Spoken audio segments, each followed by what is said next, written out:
daawadayaal waa idin salaamayaa meel kasta oo aad dunida ka joogtaan. waxaan ahay Saciid Galeer. maalmahan hortiina kama soo muuqanin, hase yeeshee maanta ayaan mar kale hortiina ka soo muuqday anigoo idin haya amaba idin wada fariin ku saabsan cudurka coronavirus oo adduunyada farabaan ku haya dhibaato aad u weyn gaarsiiyay. dhab ahaantii cudurkani waxa uu qabaryada u diray in ka badan sida la sheegayo 50,000 oo qof, halka uu ku dhacay ilaa iyo 1 milyan oo dad ah. waana dhibaato inteeda la eg adduunkiina wuxuu ku noqday musiibo aad u weyn oo adduunka ka dhacday ayaa lihi karaa qarnigan aan hadda ku jirno. maadaama uu dhibaato farabaan u geystay dhaqaalihii wadamadii isbidayay, awoodda isbidayay inuu dhibaato lixaad leh oo dhaqaale iyo mid caafimaadba uu gaarsiiyey.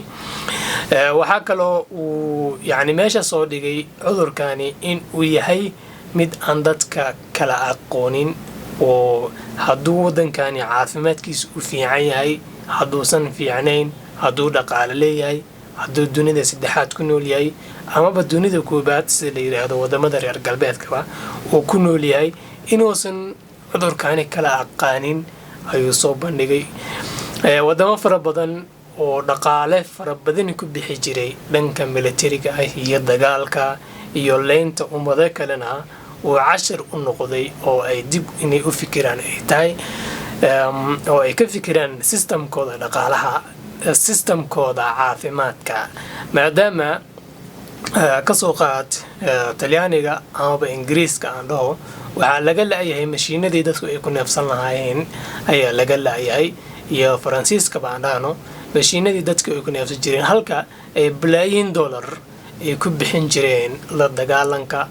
waxa ay ugu yeeraan argagixisada amaba la dagaalanka wadamo kale, burburinta wadamo kale, wadamada dunida saddexaad ama bariga dhexe ay burburin jireen, aad u burburi jireen. dhaqaalo bilaayin dollar ahna ay sanadkii ku bixin jireen, hase yeeshee systemkooda caafimaadka uusan ahayn halkii loo baahnaa. marka daawadayaal, waxaa soo baxaysa in cudurkani maalinba maalinta ka dambeysa waxaa soo baxaysa in cudurkani uu yahay mu'aamarad ama shirqool la soo maleegay, oo dad fara badan ay aaminsan yihiin, weliba si xoog badan ay u aaminsan yihiin. mararka qaarkoodna waxaad isleedahay ma waxaa loogu talagalay qaaradda Afrika in dadkeeda lagu burburiyo, miyaa loogu talagalay ayaa isleedahay, maadaama fikirka qaaraddu uusan ahayn fikir meel dheer gaarsiisan, uusan ahayn dhaqaalahoodu mid luga fiican ku taagan, oo iyagu isku tiirsanaan kara, oo heerka isku filnaanshaha aanan gaarin. haddana caafimaadkooda amaba meelaha adiga dhaliilo fara badan ayaa ka jira qaaradda Afrika dhab ahaantii. mararka qaarkood waxaa is leedahay mu'aamaradahan iyo waxyaabahan la maleegayo kaliya ma waxaa loogu talagalay Afrika, maadaama aan hore u aragnay in qaaradda gudaheeda laga fuliyo intaasoo shirqoollo ah, intaasoo dagaalo la taageerayo jabhado, kuwa la taageerayo keligii talis, wadamo dhisan ee la burburinayo, khayraadkoodii la iska daldalanayo. marka dhab ahaantii dhaliilo fara badan ayaa ka jirta halkaasi. marka daawadayaal, waxaan isweydiinaa cudurkan HIV/AIDS-ka oo qaaradda Afrika asaga laftiisa fara ba'an ku haya, oo malaayiin ku nool qaaradda Afrika ay la xanuunsan yihiin cudurkan HIV/AIDS-ka, siduu ku soo gaaray qaaradda Afrika. qaaradda Afrika waagii hore waxaa jiri jirtay cudurka duumada ayaa adduunyada fara ba'an ku hin jiray, aad weliba loogu dhiman jiray. marka waxaa la soo saaray tallaalkii. markii la soo saaray waxaa go'aan lagu gaaray in lagu tijaabiyo qaaradda Afrika, dadka ku nool in lagu tijaabiyo ayaa loogu talagalay, maadaama aysan iyagu ka warqabin, aysan ogeyn waxa ay yihiin, waxaana dhibaatada ka imaan doonta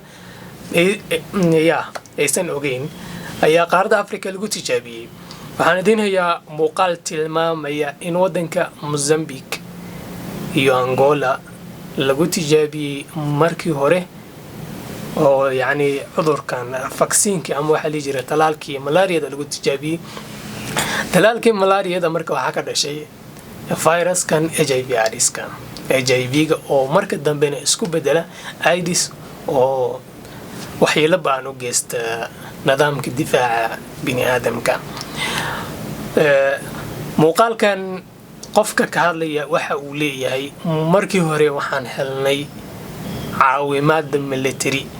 ayaan helnay dadka hadda waxa ku caawiyay inuu Afrika waxay yaab ku leedahay ninka cadaanka ah ama reer galbeedku waa ku iimaanayaan waxay ku leeyihiin waxa aan sidnaa caawimaad adiga ayaan ku caawinaynaa ay ku leeyihiin ka bacdi wadamadan waxa xukuma intooda badan Afrikaanku waxa xukuma kaligii taliye marka wax kasta waxa uu dhaafsiisanayaa dantiisa ayuu dhaafsiisanayaa kama fikirayo xitaa danta dadkiisa kama fikirayo marka wuxuu leeyahay caawimaad military dadkii dawladihii u shaqeynaya militarigooda ayaa nacaawiyay in aan dadkan talaalno waliba xoog aan ku talaalno kabacdina halkaas oo cudurkii ka dhashay wuxuu haddana tilmaamayaa in xitaa cudurku waagaas uu ahaa wax la daweey karo ayna ogaayeen hase yeeshee aysan waxba ka qabanin maxaa yeelay waxay doonayeen in dadkan Afrikaanka ay ku dhamaadaan. Well, it was clandestine operations. We were involved in coups, taking over countries for other leaders. We were involved in Mozambique, spreading the AIDS virus through medical conditions. We were involved in Angola with Dr. Jonas Savimbi for various operations. We gave military support. So people were killed during these operations? Oh, definitely. You mentioned can we I just do the question again and then you can pop in? Yeah. You mentioned actively spreading AIDS? There was a unit in from SIMA that one of the things was that we went into African countries. And how was that done exactly? Through inoculation. Through vaccines? Yeah, through vaccines. Pretending to inoculate people and that type of thing. The idea being to kill black people? Yeah, to eradicate black people. You must understand the concept was that AIDS was a killer. It was incurable at that point in time. So it was led to believe that if you infected people, it was the quick, non-militaristic approach to eliminate black people. And that is something you know for a fact, that AIDS was actively being spread to other countries? Yes, to African countries. Okay, markaan halkaasi kaga baxno qaabka uu kusoo bilowday cudurka HIV/AIDS-ka maanta waxaa taagan coronavirus intaasoo boqol oo qof ayaa Talyaani ugu dhimatay each and every day maalin kasta waxaa ku dhintay intaasoo boqol Talyaani ugu dhimatay Spain lamid Mareykanka 200,000 buu sii maraya dadku ku dhacay dhimashaduna maalin kasta way iska soo daba dhacaysaa. Okay, waxaa dhacday marka daawadayaal in ay Faransiisku isku howleen soo saaridda talaal looga hortagay cudurkan coronavirus marka waxay yiraahdeen TV fadhiyaan wada khubaro ah waa muuqaal aan idin la wadaagi doono insha Allah waxay leeyihiin marka talaalkan haddii aan soo saarno waxaan ku tijaabinaynaa qaaradda Afrika. Okay, aan wax yar ila daawataan bal muuqaalka. Provocateur, est-ce qu'on ne devrait pas faire cette étude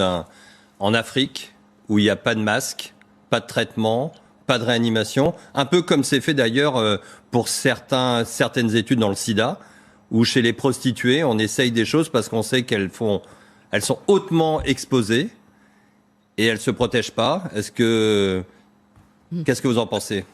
Alors vous avez raison, et d'ailleurs on est en train de réfléchir en parallèle à une étude en Afrique justement pour faire ce même type d'approche avec le BCG, un placebo. Je pense qu'il y a un appel d'offres qui est sorti, il va sortir, et je pense qu'on va en effet sérieusement réfléchir. marka sababta loogu tijaabinayna waxay tahay buu leeyahay ma haystaan maxaa la dhahayto protection ama iyagu yani difaac ma samaystaan markay cuduradan waxaan oo kale jiraan oo kale ama wax kastoo adiga sidoo dhanba ayagu ma isdifaacaan u leeyahay nafsadooda ma jecla wuxuu leeyahay tan oo kale waa prostitutes waxa loogu yeero ama sharmuto kuwa ka ganacsada jirkooda waayuu leeyahay afrikaanku marka ma ayagu ma kala jecla waxaas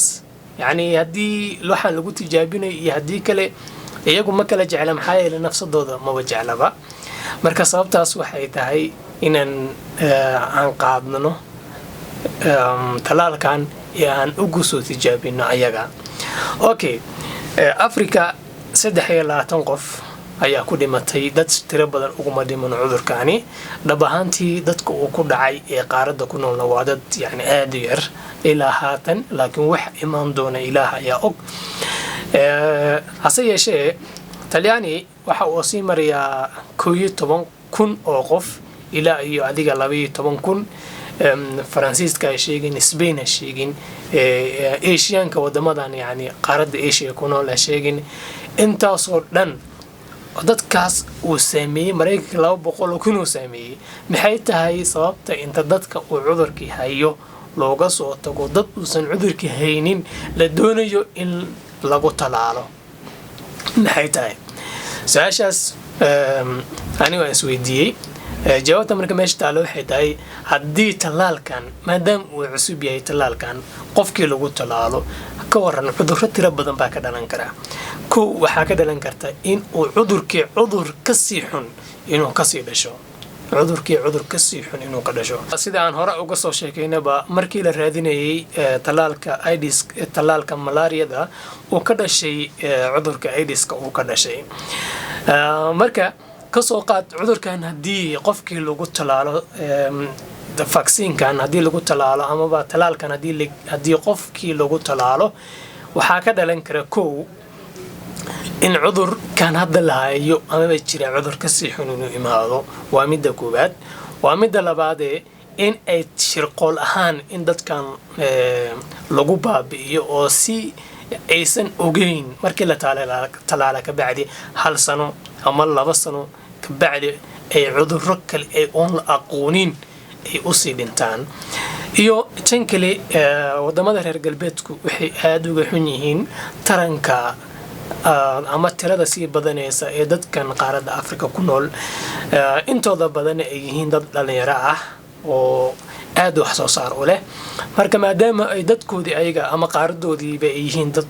doqosha oo da' oo wax soo saarka qaaradood oo hoos u sii socdo dadkooduna uusan yani wax soo saar badan uusan lahaan doonin sanadaha soo socda halka qaaradda Afrika ay yihiin dad dhalinyaro ah oo dhiigoodu fresh yahay sida daraadeed wax soo saar badan ay la imaan karaan sanadaha soo socda marka taasna waxay saacidi doontaa in qaaradda Afrika ay noqoto qaarad hodan ah awood dhaqaale iyo mid military ba yani la soo baxda fikri ahaanna ay noqoto qaarad aad u fikri doonta aad ay kaga walwalsan yihiin marka waxaa dhici karta in tarankii qaaradda lala dagaalo tarankii yani dadkii badanshahooda marka qof waliba oo qaata talaalkaas oo yani tarankii amaba inuu bulshada